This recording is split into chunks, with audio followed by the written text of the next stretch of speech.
Welcome to the Money Insights Podcast, where high-income earners come to learn wealth-building strategies that will take them from high income to high net worth. With your hosts, financial and wealth-building experts, Christian Allen and Rod Zabriskie. Welcome into another episode of the Money Insights Podcast. I'm your host, Christian Allen. With me, as always, Rodney, the Pod Zabriskie. Rod, what's up, man? Hey, I am doing great. And I always take these opportunities to give people updates, but I rarely ask for yours. So what do you have going on? I've got a crazy house build going on that's like just taking all of my time and energy. And so that's like the main thing outside of just regular business and work. And it's just madness. But summer's starting, so kids are out of school. It's a fun time of year. I don't have any complaints, Rod. So mostly good stuff, just busy, lots of things going on. Supposedly when it warms up, the construction is supposed to be easier to do. Do you feel like it's speeding up? Yes, it has absolutely speeding up. Now, I don't know actually if that was due to the weather. It might have just been due to our process but they've just been like, it's been heating up. Like it's really moving now. So it feels good. We actually have like something like a physical building to walk through and like start making moves on. So it's really fun. Awesome. But man, it is just a lot. So anyway, thanks for asking. And yeah, you don't have any new grandkids since last episode, do you? Nope. Okay. I just wanted to make sure. Okay, so today we're going to be doing part 2 of our alternative investment series, right? So thanks to Jarvis, we found that there was a gap in some of our content, and so we're like really pounding on the alternative investing side of it. And today we're going to get into part 2, which is really going to be focused on how to create your own alternative investment strategy. So some of the things we're going to do, we're going to talk about what to look for and how to kind of the context of how to create that. We're going to share some of the things that we've done, like how we look at this world. And just the goal is by the end of the episode that you'll walk away feeling like you have a good idea as to at least how to create your alternative investment strategy. Okay. So Rod, here's the question. What's step 1? Step 1 is start with your why. Or I feel like we're always doing that. Is that just like a thing? Man, that was a great book, by the way. It has lived on, and it was just famous. It's going to be famous forever, and it's so powerful. So that really is like the first step anytime, whether you're starting a business, whether you're investing. Usually when you're even deciding, like making decisions, you usually have to start with the why, right? Yeah. So anyway, I think it's a good idea. Start with why. I was even going to harken back to an even older book, Start with the End in Mind. Yes. And maybe, well, not maybe, probably even more popular and prominent from 7 Habits of Highly Effective People. Okay, so what does that mean, Rod? That's great philosophy. We start with why, but give me more than that. I got to figure out what why looks like. Right. So before you create a plan, we need to know what you're trying to solve for. What is it that you're looking to accomplish with investing in alternative assets? Again, last time we talked about why we feel it's such a strong plan or reason. There are a lot of reasons to invest in alternative assets, and for each individual, that might look a little bit different. So I'll give you an example. I had a conversation yesterday with a brand new person came to us, and he had been on the traditional track and was just rolling along. And not uncommon, by the way. Those are the people we see those people all the time. Yep. But they're unsettled. What happened is, so he's a pilot. He was promoted to captain, and his income went up significantly. Now all of a sudden he's paying a lot more in taxes, and he's like, this is not right. I do not want to just accept the idea that I'm going to keep paying taxes. I got to figure out a different way. And so in his journey to find out a different way, he then came across alternative assets, found us, etc. And now we're having this conversation, but that was his why. That was the thing that drove him toward finding alternative assets, was this huge tax burden. Well, and I think that's pretty common, right? We see that all the time as people continue, like as they gain success and obviously monetary success, get more money, this becomes more prominent, right? It becomes more of an issue. It's harder to just stick within the traditional system because you see all of the flaws. Those flaws become really obvious when you're having to pay, 38% of your overall income out to income tax. Like all of a sudden that's, you're looking that in the face and it's like, there's got to be a better way than this, Yeah. And right? it's even worse. He lives in California, so it's probably like 50 so it's plus, like 50, right? it's like 50%. Yeah, Yeah. so he's just like drowning in taxes. And I can't blame someone like that for saying like, hey, I want to find a better way to be able to like take control of my own, financial future, retirement, all of those things. And, the alternative world gives you an opportunity to do that. So that's what, and by the way, I think that's most people's why, right? But each one of us has to define it for ourselves. My why, I kind of talked about in our story, like in the first episode, the first part, we kind of told our stories for getting into the alternative world. And my why became, I saw a whole bunch of really successful people doing it over and over and over.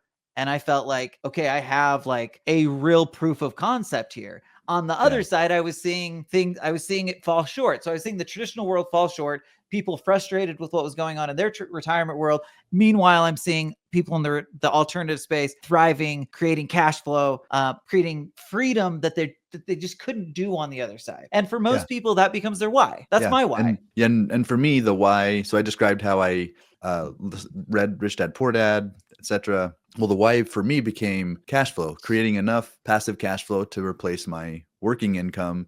That's how I know I'm at a place where I can retire. And I was really young. I knew I was a long ways from retirement, but that became that's what put me on the path. Yep. That makes perfect sense. Okay. So a couple thoughts before we move on to segment 2. Okay. A couple of things to be thinking about. What are the things that you're actually optimizing for? So Rod gave an example, cash flow. Are you a growth investor? Is it tax efficiency? Do I need to make sure liquidity, because liquidity is an issue in the traditional world as well. We won't go down that path, but you have to define what you're optimizing for. You want to make sure we clarify our timeline. Are we looking for income now, later, some sort of mix between those things? Make sure that our investment goals are matching that timeline and our overall blueprint, right? And then, of course, Rod, we would highly recommend that you put your plan, your why, your just overall strategy through the Invest with Benefits framework, right? We've spent so much time and energy, and we have like all of this social capital suggesting like, hey, there is a real concrete path to finding financial success and even accelerating your financial success. And it starts by using those core things, leverage, velocity, cash flow, making sure that we're optimizing our taxes, and when we do those things, it's going to have a huge impact on the overall result. So anyway, just making sure those are the core things. Now that said, Rod, let's move into section 2, where we're going to talk about kind of our core stuff versus, well, in this framework, we're calling it satellite allocation. Yeah. Satellite. Does anyone know what satellite allocation means? When I say that, what comes to your mind? That it's more out in the periphery. Okay. So we're on the same page. So we've got our core stuff, and then we have to figure out like, where do we want to go from there? Because we don't want to be all in on one thing, but I do think it's hard to be great at everything. So most alternative investors that I've seen find an asset class that they can become really good at. So I'll just give an example. Mobile home park investors, right? I've seen them go and do it once, and then they're like, oh, this is really great. I know how to do this. And they do it over and over. And all of a sudden they have 11 mobile home parks, and they're just bringing in a crazy amount of cash flow. Like that's a really powerful way to do it. So for someone like that, that could be like their core. And then they're going to have the things on the peripheral, whether that's, maybe it's Bitcoin or those types of things. It could be a different type of real estate. It could be anything. But the core thing is we have to make sure that we know where our foundation starts. And for most people, it starts with real estate. Sure. Where does yours start, Rod? Well, mine started with business. Mm-hmm. So that's a good point. A lot of them start with business. It's like those are the two places. Business and real estate are generally where we see kind of the most core assets, right? That's usually what people's foundational assets are in the alternative space. Yeah. And what's interesting about this conversation is that we always talk about diversification, and you were clear again last time to say, let's not diversify just for diversification's sake. And of necessity, when I'm getting started, I'm not diversified. I'm picking a starting point, a starting category, and I'm making the most of that. And then as I add those additional pieces, the satellites, as we're talking about it here, that's when I begin to add that diversification. But it doesn't mean that I have to have equal parts in all of the pieces, right? Like in your example, if I have 11 mobile home parks, I don't have to just start selling them off just for the sake of diversification, to try to equalize everything. Although again, it's going to be wise for me to take the cash flow that I'm getting from what I've already created, and then start to build out the other pieces as well. Yeah. So it's like a hub, right? Your Yep. foundational asset can be your hub, but then you want to make sure that if something comes up, that if there's challenges with that foundational asset, you have pieces on the peripheral. And then also there's a difference in just risk tolerance. So like maybe if I become really good at mobile home parks and that's like my foundational asset, right? I don't have nearly as much risk in that as I might have in some other asset class that I don't know as well, that I don't have experience in, but I could still have tremendous value in investing in that, right? Yeah. And I think that's typically what really good alternative investors do. They find their core asset, they build their foundation, and then they start to expand it. And what's interesting is a lot of times it initially becomes something that's on the peripheral, and then over time, it often can become a foundational asset, right? Sure. I mean, I was thinking about some clients that, like for me, cryptocurrency is not a foundational asset, but I do believe in Bitcoin, especially. So we have, a fair amount of money in Bitcoin, but I wouldn't call that a foundational asset. However, I've seen people who do make cryptocurrency, they become really good at it, they study it. That's maybe a little too volatile for me. But my point is just to say, like, the idea is that you create that foundational asset that's kind of your go-to, and that in and of itself brings down the risk because you know it so well, but you've got to continue to build around it. Okay. Yeah. I think we hit that good. Yeah. All right, let's move on to the next part. Can I do one thing with this? Because last time we said one of the things that we're going to do is talk about not just the things where we've seen success, but maybe some of the failures we had along the way. Absolutely. I love talking about my failures, Rod. Good job. And the reason is because that's just part of life. No matter what you're pursuing, you're going to have things that go well and you're going to have things that didn't go so well. And we're going to learn from both, right? Sometimes we learn more from the mistakes that we make than otherwise.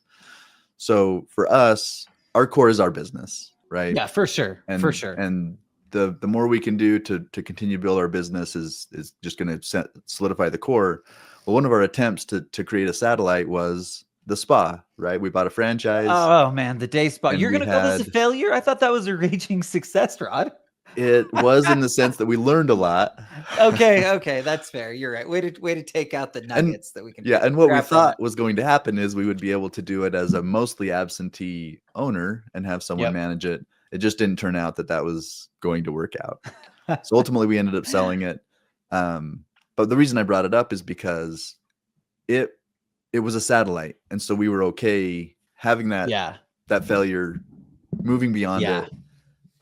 We didn't try to make it our core before we were, ready to or whatever, right? Yeah, so, and I think that is a good example because I think when we got into that, especially because that one was a franchise, right? Mm-hmm. So we were working into a franchise where we thought we could just kind of work with a proven model and have our manager in there, and we could create a cash flow and maybe even expand it because there was none of them in Utah. There's only one. Spavia in Utah. So we thought, okay, maybe there's even an opportunity to expand it. Well, you've got to make the first one profitable before you can expand, right? And that wasn't happening. But to your point, it didn't really hurt us, right?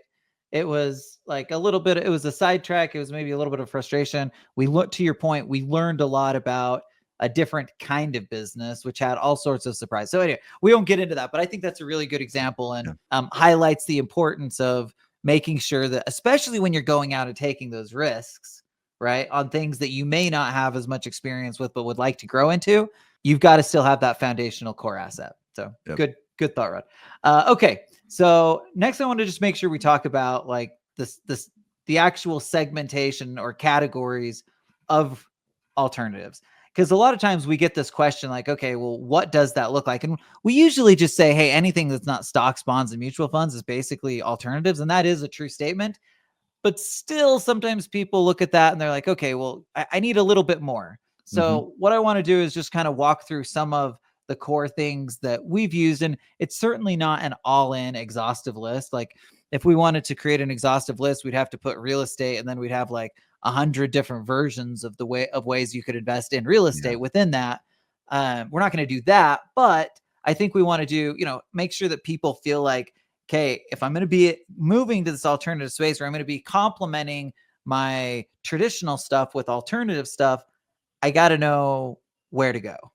Yeah. Okay. So the first part, real estate, it's just the biggest one, right? It just is. When you get into, like you said, business is probably second, but when we're talking about purely like as an investment, it's typically real estate as people's core asset. The nice thing is you can do it, like I said, a ton of ways. You can be active, passive. You can go into syndications. You can do rentals. You could be specifically in land. You could invest in tax liens of property. Like there's just all sorts of like kind of unique ways. Mobile home parks we talked about. Again, this isn't an exhaustive list, but there's some real power in doing that. And so if you're one of those people who's just trying to figure out where to start, I would just say real estate's probably a really great place to start. And now it's a matter of, okay, if I like real estate, now I need to figure out which methodology within that framework speaks to me. And again, part of the way that I do that is I go back to my why. Right. Yeah. So I'm not investing. Let's say that I want cash flow. Well, then I'm not going to go invest in raw land. Right. Do you know what I mean? Yeah. So anyway, those are the kind of things that we want to be thinking about as it relates to real estate. Okay. So real estate is the first one. Yes, please. And I like what the way that you approach that, because so often when people are first introduced to this idea of investing in real estate, they think it has to be a rental property that they're going to manage or hire a manager to do. And if that's the only thing you're thinking about, then for a lot of people, there's just a lot of obstacles, especially if they're high income earners. They're very busy. They have a lot going on. The last thing they want to do is have another full-time job. Yeah, it's not worth it. It's not, the value proposition doesn't exist there. Yep. So the idea, or knowing that there are many, many ways that you can invest where you don't have to be the primary owner, manager, landlord. There are a lot of other ways that you can do it. And be careful about the word passive. It's more passive. Yeah. But don't ever assume it's completely passive. That doesn't exist. You have to put some time, effort into it. And that may be mostly on the front end while you're doing your due diligence, and then tracking it much less time as time goes on. And then at the end, you get some sort of liquidity event or whatever. Now you're often finding the next deal. But just know lots and lots of different ways you can invest in real estate. Okay, beautiful. So real estate's the most common foundational asset, probably alongside businesses. So the next one, Rod, talk a little bit about like private lending and debt, because that's one, again, I think people hear about it, but they don't really know what that looks like, where you would even go. So maybe just give people an idea of what this looks like, what it means. Yeah. So typically the starting point on this is some sort of maybe like a debt fund. Where there are companies out there who manage a bunch of mortgages or business loans or other things like that, but they need capital, so they're looking for investors who can come in and give them capital. Then they're out making those loans, and then you, as an investor in that debt fund, you're participating in the gains that come as they are earning interest and closing costs and just all the different ways that they profit. You become profitable in that way. And often these come with a stated, or what they call a preferred return. It could potentially be higher, but you're going in planning on 10% or 8% or whatever it is that their kind of stated preferred return is. It's kind of in the middle ground, right? It's not looking to be super aggressive. The idea is is that they feel like they should be able to create a consistent return. And if they go in the 8% range or something like that, they feel like they can still make enough money to pay out investors. So yeah, it's a relatively safe play, and we've seen a lot of people have success with it. And then of course it's interesting because you can actually do like the debt thing in a lot of different versions too, right? We've seen one of our clients, I mean, there's probably several, but I was just thinking back early on, one of our clients that would actively lend money just from his life insurance contract, like his life insurance policy, hard money lending, family, friends, associates, people who needed money. He would, he did great with it. Right. So that was a really creative way to create an additional cash flow. And of course, using the life insurance element to boost it makes a difference too. Okay. So anyway, we can do private lending. We can go with real estate. Rod, we certainly cannot not talk about life insurance strategies.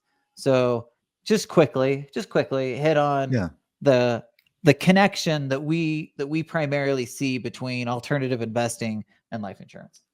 Yeah, the first one that's probably the most natural fit in this context is the investment optimizer, because when I make the decision to invest in, again, let's go back to real estate, and if I'm buying my own property, my down payment's going to be a lot more than the $50 that I can drop into Robinhood, right? Yep. And so I have to take time to build that up, and then I create some cash flow, and it's coming in on, hopefully some monthly or quarterly or whatever annual distribution. But when it comes back to me, it's not coming in large chunks either that I can then immediately take and put into the next property. So just because of the way that cash flow works, I need a place where I can manage that cash flow, but still get some benefits out of it. And so with the investment optimizer, what we're doing is setting up a specially designed high cash value life insurance policy where that becomes the place that I flow the cash as I'm building up we call it the opportunity fund, right? As I'm building up my opportunity fund, I just put that money into the insurance policy. When it comes time to use it, I'm using that money from the policy to go out and make the investment, create the cash flow that back into the policy. So that becomes the kind of revolving door of that money that's moving in and out of those investments.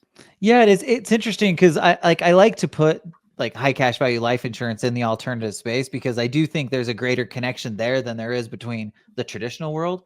And yet what we're doing is ultra safe, and it's really focused on accelerating the other investments that you're doing, right? Yep. It's an optimizer. That is the entire idea. It helps you produce a higher return. Okay, so most people listen to us know a lot about that already.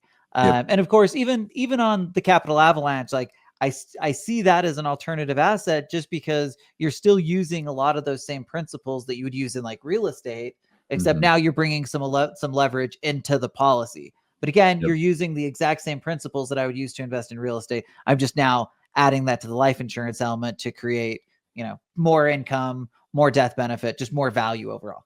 Okay. Yeah. Private equity. We see a lot of this now, right? Like this is becoming more and more prominent, and it can, you can find private equity, just like private equity deal. And really a syndication would qualify as a private equity deal, right? Yeah. So private equity is a pretty general term for a lot of different things, but generally speaking, when you go into the private equity space, you're looking for that higher risk, higher return profile type asset. So I think of it in a few ways, right? Like one of the private equity things that I often am seeing is like private equity that comes in and teams up with people to, build their business.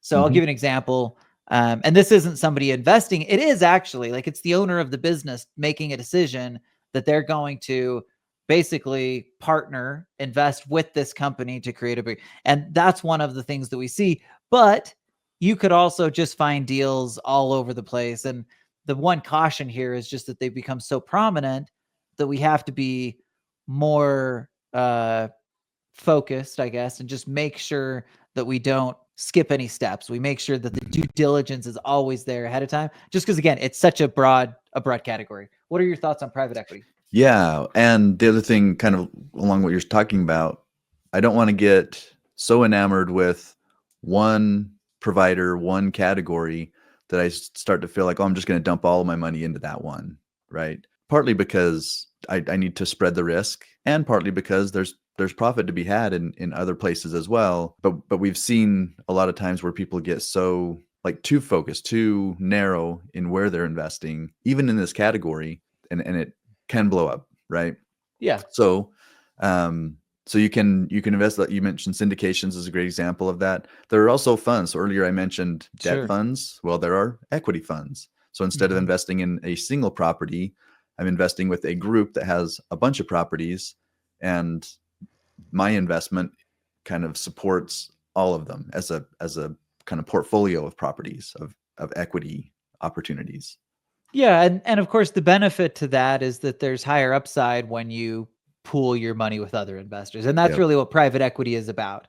It's about finding ways to, instead of personally me investing in a single house and doing all the stuff, it's about pooling the money together, and then going into another investment that I'm looking for higher upside on. Yeah, Okay. and relying on experts, right? Because the other Yes, and problem relying that on people experts. face when I mentioned earlier, if the only way I can invest in real estate is buying that property and becoming the landlord, and I don't want to do that. Well, the other problem is if I've never done it before, it's a steep learning curve, and I'm having to learn those things as I go. Well, if instead you're investing like this with other people who already have that expertise, they have a track record, they have a model that they're following, and I like that model, well, now I'm kind of handing that responsibility over to them, but they're looking for capital. So great. It's a great partnership. Okay. Yeah, I totally agree. And then our last category we've referenced several times, and that is just businesses, entrepreneurship. And I always say this, like I've just seen people create significant wealth through business and like through businesses more than I've seen anything else. Like, and again, I'll emphasize that real estate can be that business, right? So like I've seen Yeah. people become full-time real estate investors, and they treat it very much, it is their business, right? Their mobile home parks is their business, going back to that Yes. example. Yeah. So I just think that this absolutely has the highest upside. And so when you're thinking about, okay, what can I do to break out of that traditional mold? Like looking into this space, again, it just can give you freedom, flexibility. Now it doesn't have to be that, right? Like if you're like, oh, I don't want to go start another business, right? Yeah. That's not the only way to get involved in private businesses, right? There's a lot of ways to do it. Obviously it's becoming more and more prominent to the pool of new businesses that we can invest in, and the platforms that allow us to invest in those pools of new businesses. So again, I feel like, like I just have people coming to mind, like people that have just really crushed it. And most of the time it's because they built some sort of significant business. And again, that could be inside of a real estate asset or something like that. But that's really where the highest up. Okay. So we've gone through that. We talked about real estate as a category, private debt and lending, life insurance, private equity, entrepreneurship. Are there any other kind of there's a bunch of other things, right? You can think about cryptocurrency. You could talk about precious metals. Like there's oil and gas, there's collectibles, all kinds all of sorts of things. stuff. Yeah. So anyway, but those are some places, like these are the kind of key places that we would recommend starting. Yeah. Okay, Rod, let's get into your personal approach. So I want to start off just by you kind of describing what your approach is and kind of what you've done in your personal world. And again, I know we've kind of done this a little bit, but like, let's just kind of lock in on it so people can get a clear view. And the goal is just to help give them an opportunity to get ideas, right? Like to just say, okay, these guys are doing this. This could be a starting point for me. Yeah. Well, I'll start with my core. And as I mentioned before, that's our business. That was my focus from the beginning when I had this idea of I want to create. And it's paid off massively, right? Like there's been no other asset in our world that has come anywhere close. Like I've had some awesome returns on some deals, but nothing even comes close to like the value we've been able to create in the business. So that's kind of, I very much view that as our foundational asset. Yeah.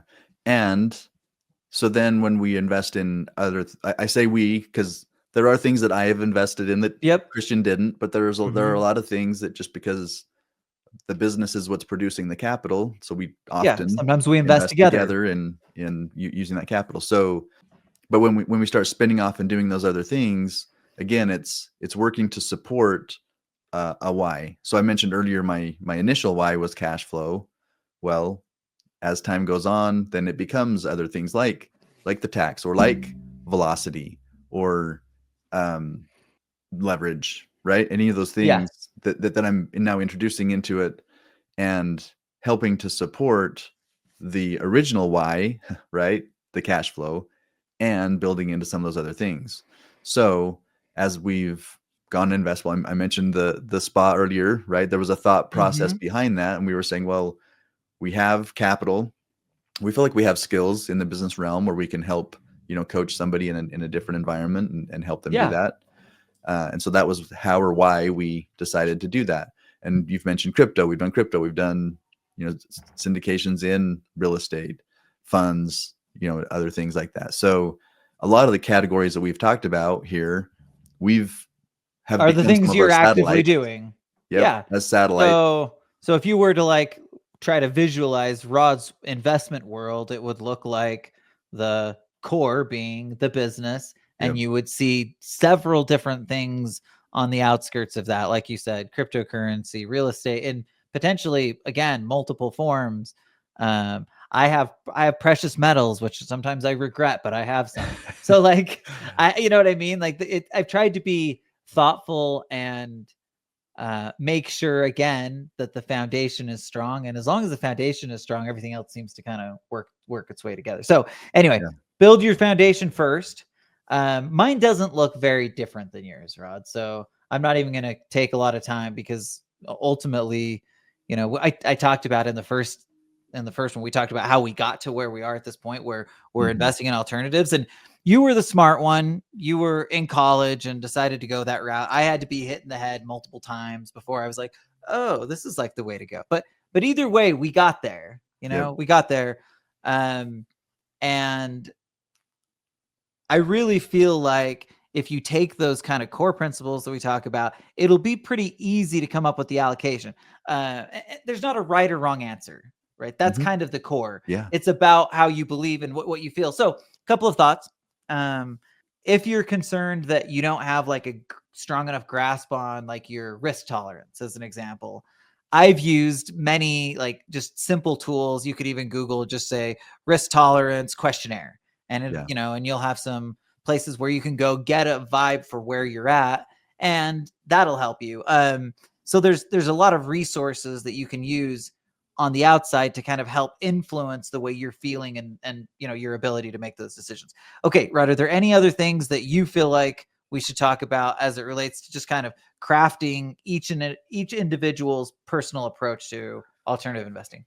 Yeah, when we talked about the section on the why, we focused on the why, but then we also talked about the time frame and how that plays into it. Yes. When I initially had my why, I thought, okay, I'm going to start creating these streams of income, and I'll build it up and get to a place where I can replace my working income. And what I found is that when I don't need that income, or I'm not close to the place where I'm ready to replace my working income with my passive income, I don't necessarily need that cash flow. So, and it's not to say I don't invest in cash flowing things, That are because I cash do. flowing It still. just Sure. becomes part of it, right? But that became less of a focus for now. And then within the next, 5+ years, I'll be more focused on those cash flowing assets, because I'll be getting closer to the point where I'm ready to make that jump.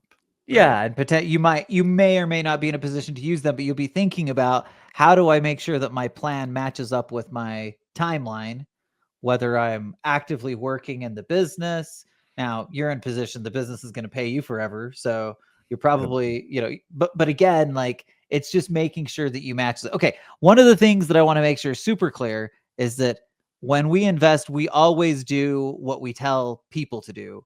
We try to invest through our life insurance as often Mhm. as we possibly can. Now, it's not always possible, because we have so much capital that we can get there, we can get into it, but to the extent possible, the whole goal is to put it in the policy, borrow against the policy, whether I'm creating cash flow or appreciation, it doesn't matter. I still do it through there, because at the end of the day, I know 20 years from now, I'm going to be in a much, much better situation than I would be if I didn't do it. And it's kind of that Yeah. simple, right? And there That are we, some, without question, follow our own guidelines and invest through the policy, making sure we use it. Okay, sorry. and there Go may be ahead. some surprising things with that. So, for example, when we talk about the investment options, we talk so much about the cash flow, right? I take the loan, I use it to invest, I create the cash flow coming back, paying simple interest on the loan while earning compounding interest in the asset, etc. But because I'm investing in multiple things simultaneously, I actually have used loans against my policy to do stuff like buying precious metals. That's never going to cash flow for me, right? Yep. No, it is not going to cash flow, but you can still create value in that situation. Yep. And I'm supplementing, or I'm still keeping up with the interest payments on that portion of my loan, because it's all just it's a line of credit, right? All the cash flows coming in, and so eventually my other assets are going to pay off the loan that I used for the precious metals, and that's great. Still serves Well, the and purpose. Yeah, and what makes this whole thing possible is that I just have to make sure that I make that interest payment once a year Mhm. before my anniversary, and I don't have to worry about any interest accruing, right? Yep. So it's a really powerful tool. Again, it's just getting it in place and then learning how to use it, and it makes a big difference. Okay, let's talk about, before we close up, let's talk about the mistakes people sometimes make, just things Mhm. that we should be watching out for. So here are my thoughts. Number one, we want to be conscientious and thoughtful about just chasing big returns. And that can be really easy in the alternative world because it's like, well, okay, let's put it this way. It's pretty common to see 15% IRRs in the Mhm. alternative space, right? And when you think about traditional stuff, you're not usually, projecting your mutual funds to give you a 15% consistent rate of return. Yeah. So it can be one of those things where it's like, well, if I can get 15, there's this one over here I saw it got 29, right? And Yeah. again, a lot of those over the last decade, like that's the kind of returns that people were getting here. But you've got to be careful not to make that the singular priority, right? Yeah. So number one, investing has to be more than just about the return. That's like your favorite saying, your second favorite saying, Rod. It's got to be then more than just about the return. Yeah. And it is, because I'm okay with a lower stated return if it also gives me tax benefits and helps me with the cash flow and the velocity and those things as well. That's great. Okay, so that's the first one to watch out for. The second thing is going all in too fast, right? Mhm. There is very much an education, a learning curve that applies inside this space. If I've spent all my life in the traditional world, I've got to take a step back and make sure that I do I take the time to learn what it is I'm doing. And Yeah. sometimes we've seen people who like kind of have an epiphany, and then all of a sudden they're just like, I'm going all in. Or I'll give you an example. So these are like the kind of the more extreme examples, but somebody decides that, I'm worried about the economy, and I've been listening to these doomsdayers from, from the precious metal companies, and they're saying this is the asset, and I'm like, okay, everything I've got has to be moved into gold and silver. Like that's just, Mhm. but we've seen people act like Yes. wanting to act that way, and we're like, no, no, no, no, don't do it, right? So there's value in the asset, but again, don't go too hard too fast. Make sure that you take the time to learn. Okay, we've got to make sure that we have liquidity. Liquidity is key in Yep. alternative investing, and really it's key anywhere, right? I always say this, like, liquidity solves basically every financial problem that exists. Like, I've gone through this exercise in my head many times. I'm thinking, okay, if this situation comes up, how do I deal with it? And without fail, if I've got a pool of cash, and again, financial specific, if I've got a pool of cash, I pretty much have a solution, right? Yeah. So anyway, liquidity is always key.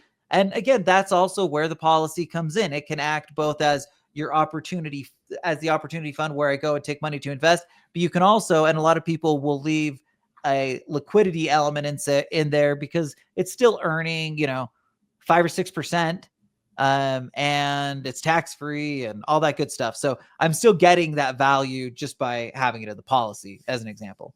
Yep.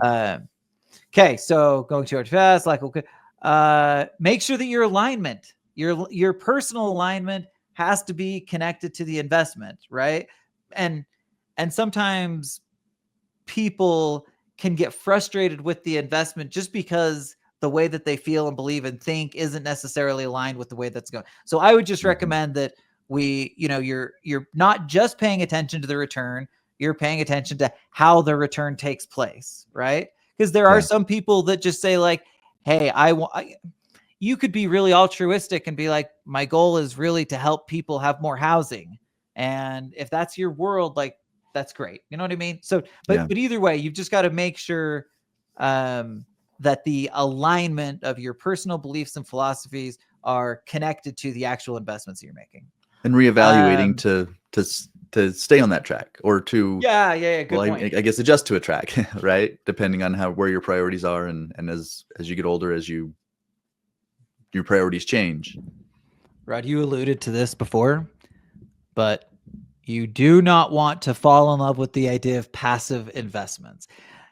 It is at least a slight illusion, right? That it's like the wording suggests that we're doing very little, and it's not that does not exist, but I don't think that's the attitude you want to go in with, thinking like, hey, I'm not going to have, like, you can create something that's passive once you've done the work on the front end to make it passive.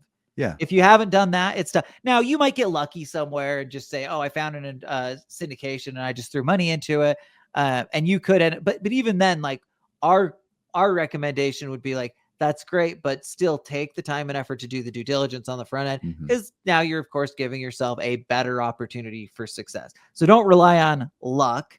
Make sure that you're doing the due diligence, and really, the way to do that is to make sure that you understand the difference between what people suggest is passive and like what the reality looks like.